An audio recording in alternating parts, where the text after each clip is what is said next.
It is Friday, and of course here at CBSN, that means it is time to plan what we will be streaming over the weekend. We've got a mix of shows to talk about, whether you're in the mood for some action-packed adventure, a sci-fi drama, or the twists and turns of a mysterious true crime docuseries. We have got you covered. Here to help us is streaming expert and TV Guide features editor Krutika Mallikarjuna. Do I get that right this time? Mallikarjuna.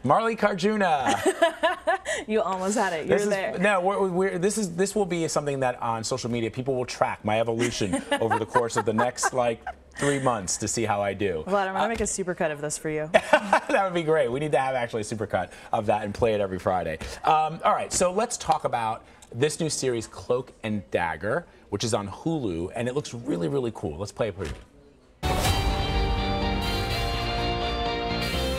It's on you to go up against it.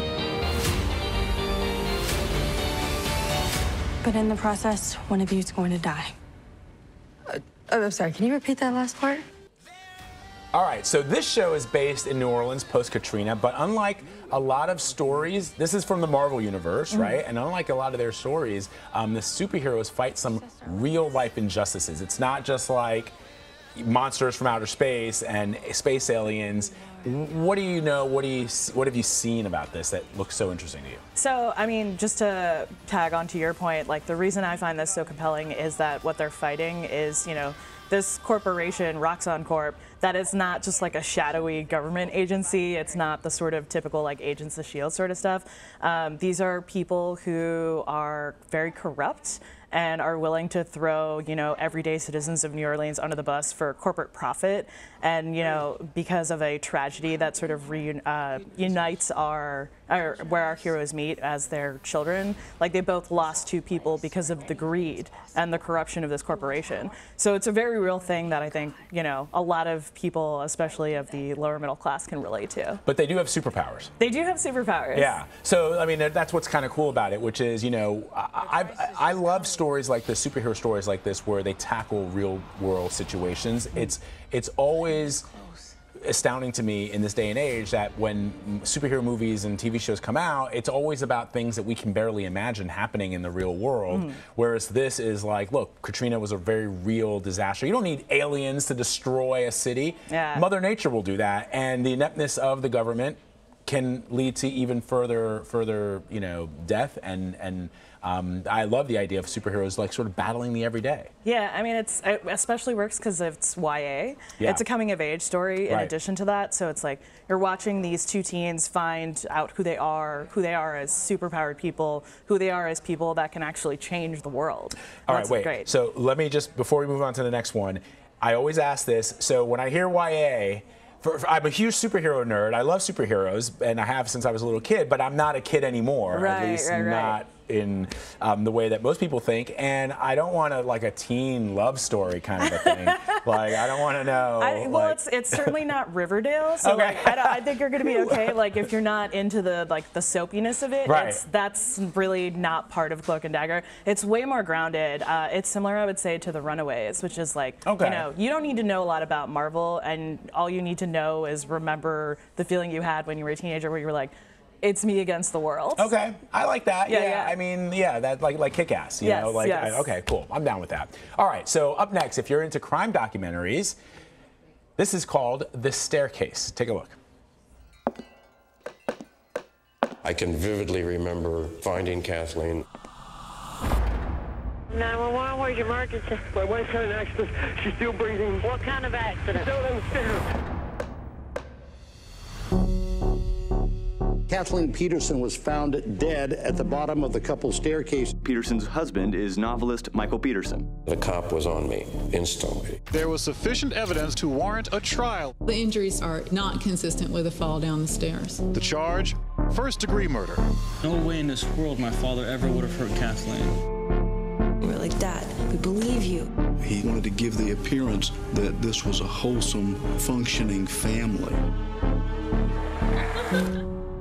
Well, that simply is not true. Wow. So this is from the makers of Making a Murderer, and Eileen, our floor director here, was so excited about this. I've never heard of this story, even though this is a revamp of a series that debuted back in 2005. It's actually really interesting. So the original series, The Staircase, aired way back in the day before, streaming was a big thing, and we weren't talking about true crime as a country like we are now, and it's sort of considered like the Citizen Kane of the true crime genre. It's like the OG thing that has inspired this sort of like movement we're seeing on Netflix now.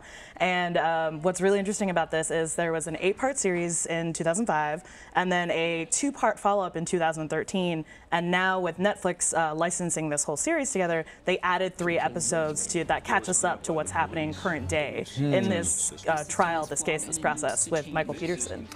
Wow. I love how you say that, Krutika, that this is the OG of like documentary crime series, because you know what I just thought of, and all my fellow olds out there on social media will know what I'm talking about. When we were growing up as kids, like murders like this that happened, we got like true life films. We had like shows, movies that were like stripped from the real world with actors, and like The Burning Bed and things like that, right? And the idea of like an OG documentary series about crime and it's only OG up to 2005 is like really.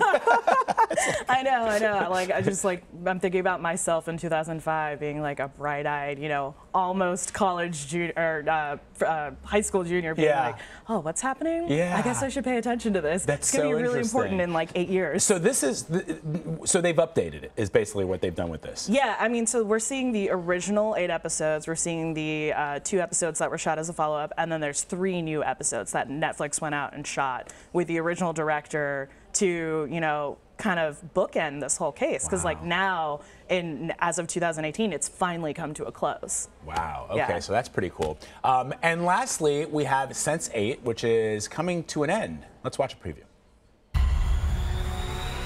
This is war. This is it. This is the end. Impossibility is still just a kiss away from reality.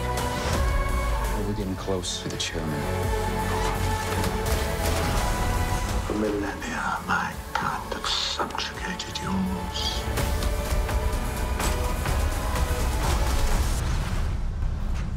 Fortunately, I know a single simple cure to shut them all up. So, this is the series finale, and I can't understand why is Netflix canceling it? Because this is a great series. I know it is. It really sort of swept the internet when it first came out. Especially the first season. Everybody was like, "Whoa, I know. This is like what people." I think people felt like, at least I felt like this, that this was what Heroes could have been. Yes, right? Exactly. Right? Thank you. Yeah. Yes. I mean, it sort of picked up on the legacy of Lost, where Lost taught Americans how to read subtitles and how to interact with people of different cultures who weren't necessarily specifically American and then a hyphenate. But then Sense8 went out and did that and actually shot in all those countries, and they were like, you're going to be in this culture. It's going to be really exciting for you, and they were totally right. I think it just got to the point, though, where shooting in all those locations just got too expensive. And we'll never know Netflix ratings and how that actually balanced out as a business decision, but I really do think that's what it came down to. We're sad to see it go. Krutika, I'm sad to see you go, but I'll be back here. You'll be back here next week where I can mangle your last name again. I've never actually tested you on mine, so we may hit. Well, let's not do that. It's gonna go poorly for me. All right, Krutika, thank you so much. We'll see you next week. Thank you.